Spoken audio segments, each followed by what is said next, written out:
Hey everybody, it's Peter, and in this video I'm going to review the 2023 Ninja 650 and the 2023 Z650. These are both bikes that have been updated for 2023, and we're going to compare them because I think there's some confusion between the two of them. And in this video I'm going to show you a number of things that the other videos aren't showing you. I think that would help out because we just had a big event here on the weekend here at Jim Gilbert's Wheels and Deals and Jim Gilbert's Power Sports, where we had all sorts of people come in from the community. We had a big motorcycle day, and a lot of the questions between these two bikes allowed me to kind of figure out that maybe there is a little bit more confusion about these bikes than I thought there was. So I'm going to make sure we go in depth on these, and if you're interested in either of these bikes, make sure you hit subscribe and let me know in the comments the types of things you're interested in, because here at Jim Gilbert's Wheels and Deals, Jim Gilbert's Power Sports, I have complete access to their entire vehicle line, and if you have a question, I can answer it both in the comment section and in future videos. I'll continue to make videos of these again and again and again to build a database of information so that you get all the answers you need. So let's get going with this review. So one of the things that happens in the Kawasaki lineup is various bikes get updated at various times, and sometimes there's a lot of similarity between bikes and sometimes there's a lot of difference. So something like the Versys 650, which shares an engine with these models, actually has quite a bit in common with the Vulcan 650, which is a cruiser, and you would think they are nothing alike because it's actually the tallest seat height and the lowest seat height out of these 650 bikes. And then what happens is various updates happen along the way. You've got things like the Retro Sport, so the Z650 RS, which has, dial style gauges, but it does share a frame with this, or for the most part share a frame, but there's still quite a bit of differences. What's interesting about the 650 lineup right now for 2023 is this Ninja 650 has had some updates, and this Z650 has had some updates, and these are the two bikes that are at the leading edge of the 650 class in Kawasaki as far as updates. They're actually identical bikes. So we're going to do a comparison here of seating position because that's really the difference you're getting at, but frame-wise, and I'm going to show you again and again and again, these are essentially identical bikes. There's not a whole lot of difference. It's you have to choose which style you like and which seating position you like, because really, even though the seating position is slightly different, I wouldn't say that any of them is more uncomfortable than the other. So what we're going to do to start off is just show you a side-by-side seating comparison, try to get as accurate as I can, so you'll be able to fade from one to the next. Let's start by sitting on the Ninja.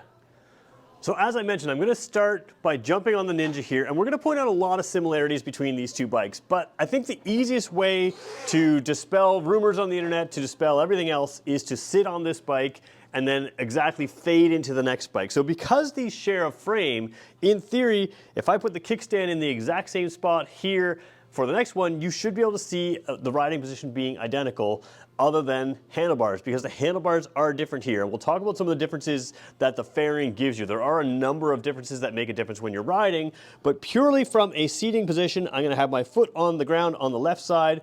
I'm gonna put my knee in the same spot, toe in the same spot, and we're gonna straighten the handlebars out.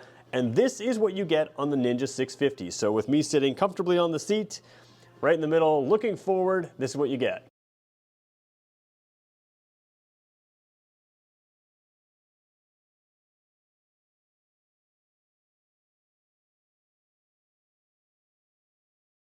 So there you can see the difference between the two seating positions, and in addition to seating positions, there's a bunch of things because of the fairing and because of the way they sit that there are some differences here from the rider's environment. But when we talk about, like we said, frame, brakes, suspension, engine, everything else is very the same. Even the bodywork back here on the seat and everything else, the tank appears to be the same to me as well.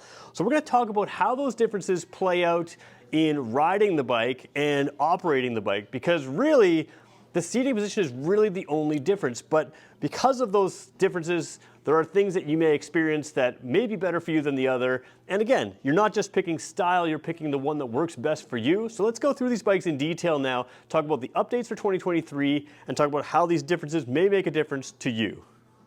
So while I personally don't find a comfort difference between these two bikes, let's talk about the seating position and how it can be different by showing you side by side. The first thing worth pointing out is just general wind protection. The Z has a smaller protector here, which really just covers the dash area, which we're going to show you in a second here, but doesn't offer a whole lot of wind protection. The other big difference you're going to find is the mirrors.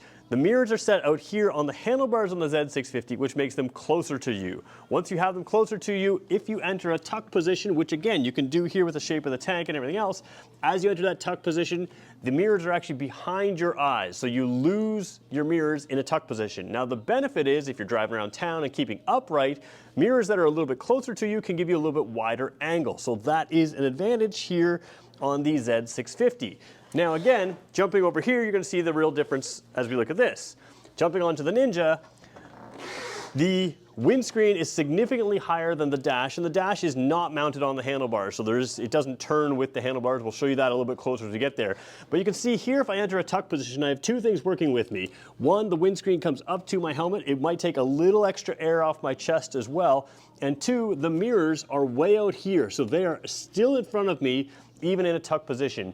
If you're going to the racetrack and that's your primary goal, then you're going to want the Ninja purely for the mirrors. It just keeps them in front of you, keeps the mirrors in front of you. You can keep an eye on what's going on around you. Now again, race bikes, mirrors, that kind of thing, not everybody has that, but it is something that in that tuck position, it's going to keep a view behind you. If you're generally riding the roads, it may not matter either way, but again, having them closer to you does give you a little bit wider view.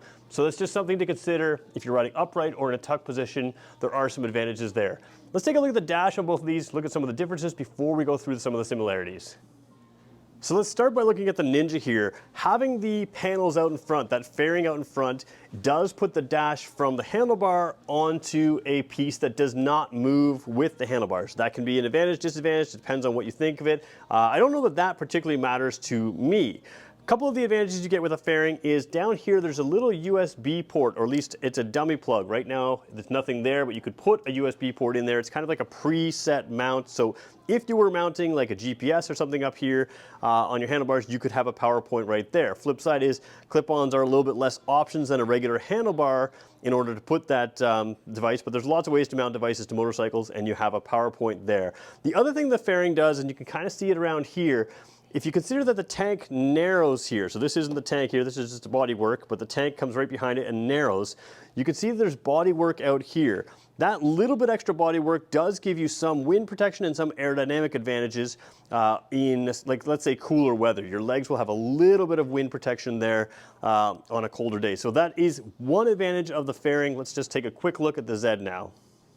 Taking kind of a similar but not exact position here that's similar to what we had there, you can see that your headlight and your dash move with the handlebar on the Z model. So having the headlight move can be interesting. You can kind of get people's attention by moving your handlebar at a stoplight or something like that, but you also have the flash to pass on both, which we'll talk about in a second here. But you can see significantly less bodywork, so you just sort of feel like you're more open and out there. There is a little bit of wind protection out here that really just covers the radiator that's underneath here. Get some styling and body work, but there is not as much down below to cover your body, that kind of thing. And again, no ports there, but you do have the handlebars here. Handlebars are often a little bit easier to mount a device to.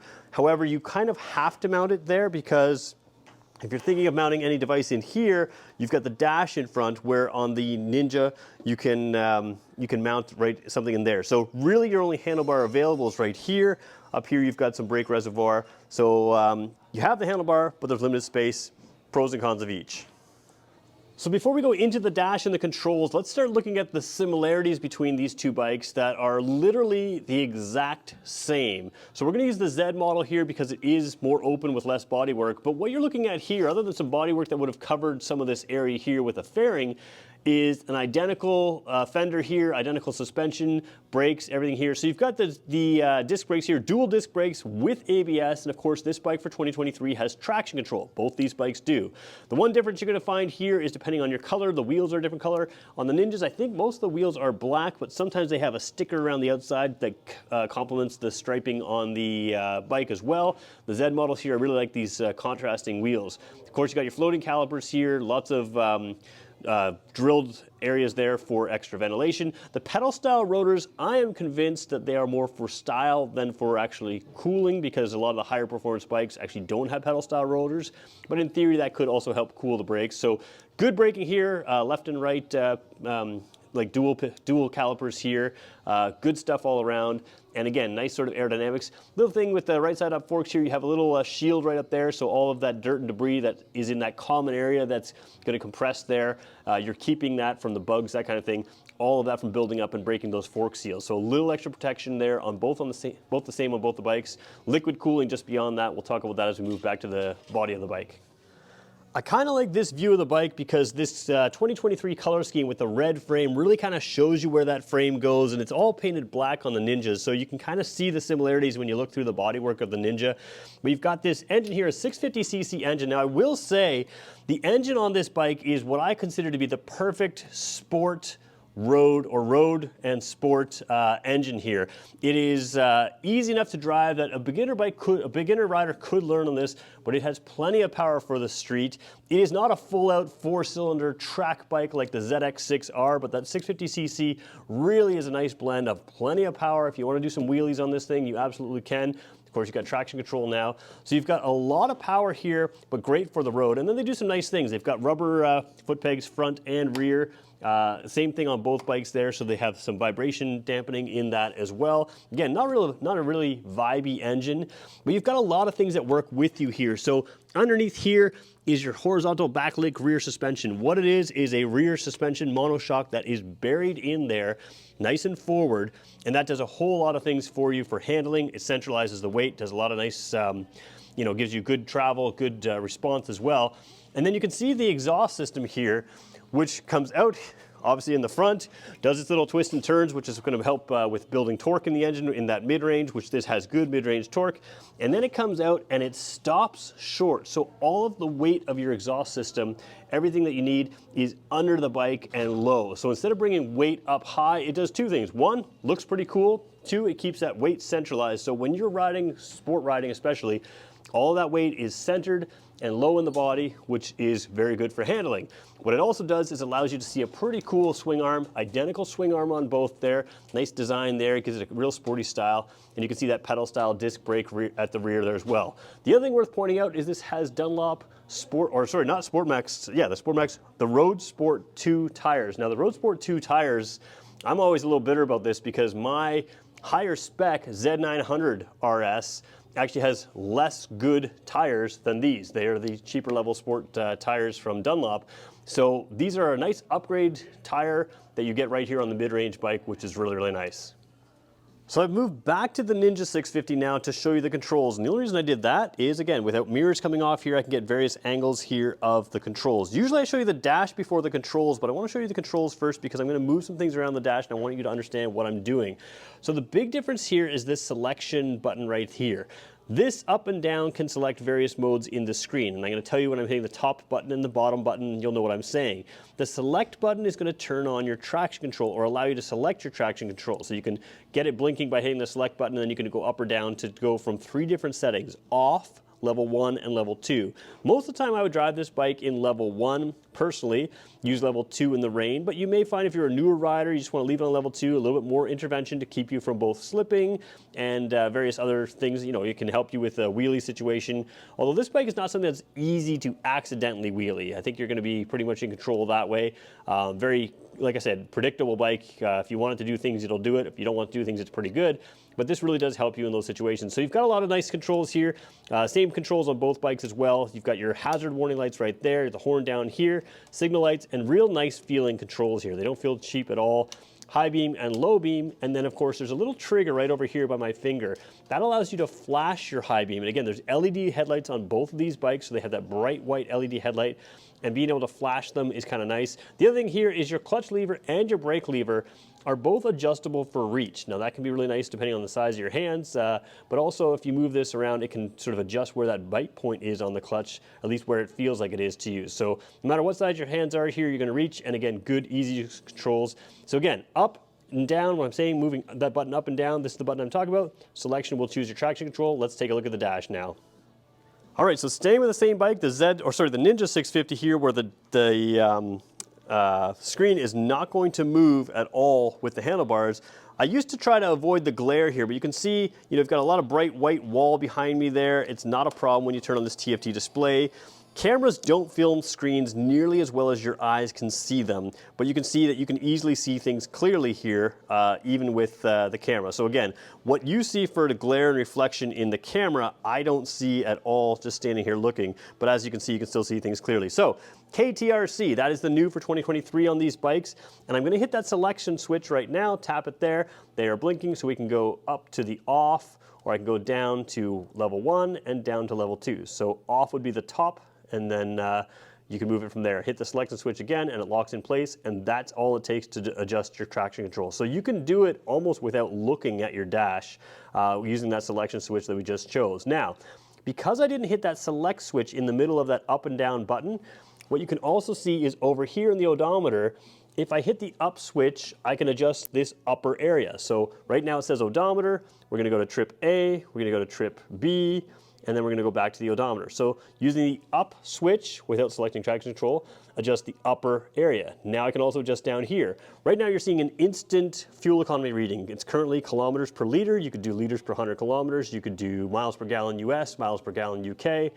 So lots of options there. But now using the down selection switch for the lower section, I can change from instant fuel economy to average fuel efficiency, to the range. So again, once I start driving, it's going to give me a range estimate based on how I have been driving. So you will see this change throughout your ride depending on the type of riding you're doing, but it'll give you an estimate down there. And then you have average speed and total time as well. And we're back, oh, battery as well. And then we're back to fuel efficiency there. So again, same dash on both these bikes. They work the same way. The controls are all the same thing. The only difference is where it's mounted compared to either the handlebar or in there, but really clear stuff. A couple little cool things you can do here. You have the Rideology app, which can connect you up, give you things like your messages, emails, that kind of thing on the screen. I'm not a huge fan of that myself. I kind of like to put those away when I'm riding. But the other thing is you can set this up to the tack here to flash and at various RPM. So if you're braking in the bike and you don't want to go, say, over 4,000 RPM, you can set to flash at 4,000 RPM. If you want to flash at 8,000 RPM instead of red line, you can sit there and have it flash so that in the peripheral vision of you riding, you can tell when you're in the upper reaches of the rev ranges there. And that's something to consider as well, is that you can sort of customize a number of things in there, which is kind of handy. As you can see with the fuel gauge here, once you're low, each bar drops down until the E is lit solid. Once you get really low, the fuel light and that last bit flash. So you're not quite empty when it's solid, but when it starts flashing, you are really, really low at that point. There is a neutral light there. Of course, every other gear indicator is going to be shown there. So green and neutral, it'll be a white lettering when it's different gears. And you can invert the screen here as well. A lot of people like this black like I do, but you can invert it for what they call a day or night version. I just think it's just personal taste. Everything white can be black, everything black can be white, which is kind of a nice setting as well. And again, the clarity of this screen is excellent. That doesn't show through on video, but really good screen here. All right, so one thing about these bikes, I mentioned there's so much that's identical about them, but there are slight differences right here. So this is the Ninja over here. I've got Zach helping me out on the brake levers, and this is the Z650 over here. You can see that the Ninja has an X pattern to its taillight, and this one is set up as a Z pattern for the Z650. Now, when we hit the brakes on both bikes, you'll see that the Z pattern, go ahead, Zach, turns into an X on both of them. So the brake lights are the same, but the tail lights show you, we'll go back to tail lights there, they show you that that is different. So kind of a cool way, the way they align the lights there and set them up. So a really identifiable Z pattern there, X pattern there. We'll try both brakes again, and you can see it really lights up identically. So kind of fun the way they do that to make them different, but again, everything else would be the same. So we showed you the tail ends there where the regular light, the tail lamp is different, but the brake light is the same. Of course, the front end with different styling, you're gonna see some differences here. Now, on the Ninja, I'm just using my watch as a viewfinder here. You can see if I flash the high beams there, not quite in line there with the screen, but you can see that it does sort of flash ahead there with that trigger, kind of flashes on and off. Now, the difference here with the Z model here is you can flash in two ways. And again, I'll kind of do this in two ways. So you can see if I direct it towards you, that might get your attention, but you also have the ability to flash there as well. So you can really kind of target your light directly at someone, at a light or something like that. So that's kind of the benefit there. The other difference is signal lights. On the back, you have these signal lights here that you see on the Z. Actually, let's just, instead of doing signals, let's do hazard lights. So there we go, hazard lights and hazard lights. On the front, still have LED lights, but they're built into the bodywork here. On the back of the Z and the back of the Ninja, you have these lights as well. So you have different style there. I don't know if one is better for you than the other, but there is a difference there as well. One thing I will caution you about is that if one of the lights looked brighter or one of the signal lights looked brighter on camera versus in person, that is probably more filming than reality. I've seen these things sort of in the showroom and they seem to illuminate pretty equally both ways, but sometimes where you place the camera can make a difference. So just want to point out, if you're saying one bike has better headlights than the other, it's probably not the case. It's just the way it's filmed.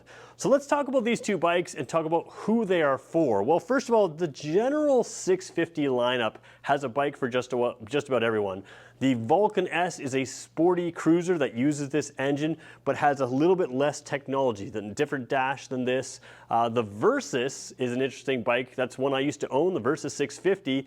Again, fairly sporty, and if you're just sort of on the street only, it might be even just as sporty as these. It is a taller bike, it has side bags, and it is an option that is a little bit more upright seating position with a little bit bigger rear seat. Now, I will say the rear seats on both of these are very good for a sport bike, so you have that as well.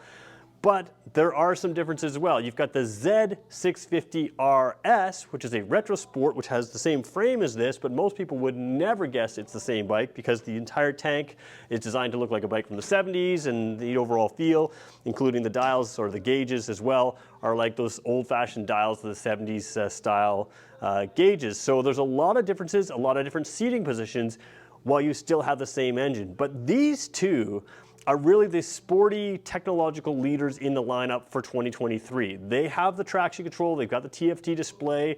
Every bike in the lineup either has or is available with ABS, so there's a lot of options that way. What you get with these two is a really fun to drive attitude, and like I say, while the seating position is different, I don't think one is more or less comfortable. Both of them could do track days, both of them are great on sporty roads, both of them can be ridden for a long, long time very comfortably. This one does have a little bit more wind protection if that's something that matters to you, but it's not excessive, although you could probably lengthen and get some extra wind protection from there if you're doing longer trips. But yeah, at the end of the day, it's choosing which one is best for you. If you like the style of one over the other, you're probably not going to be disappointed in either one that you choose. What I've run into, and I started off this video talking about people that came in here on the weekend for a major motorcycle event that we did, is a lot of people think that these are drastically different bikes, and they're really not. They're almost identical. So choose the one you like, and you'll probably be perfectly happy. They're both a lot of fun. They're both lightweight, sporty type bikes that are great for the street. Capable on the racetrack, but really great for the street. So let me know what you think. Do you have either of these bikes? Do you want one? What do you want to know about them? Let me know in the comments. Just let's fill the comment section with comments about these bikes, things you like about them, things you still need to know about them if you're interested in them. And we'll continue to make more videos again, because I'm here filming at Jim Gilbert's Wheels and Deals. Like I said, I have full access to their vehicle lineup, and they will allow me to come back to these vehicles again and again to make sure that you get all the answers you need. If you want to see them in person, here in Fredericton, New Brunswick, this is Canada's #1 volume Kawasaki dealer. Great place to see it. We're filming mid-March here, and the showroom is like 20,000 square feet, packed with motorcycles, scooters, all kinds of stuff. So make sure you swing by them as well, and thanks everybody for watching.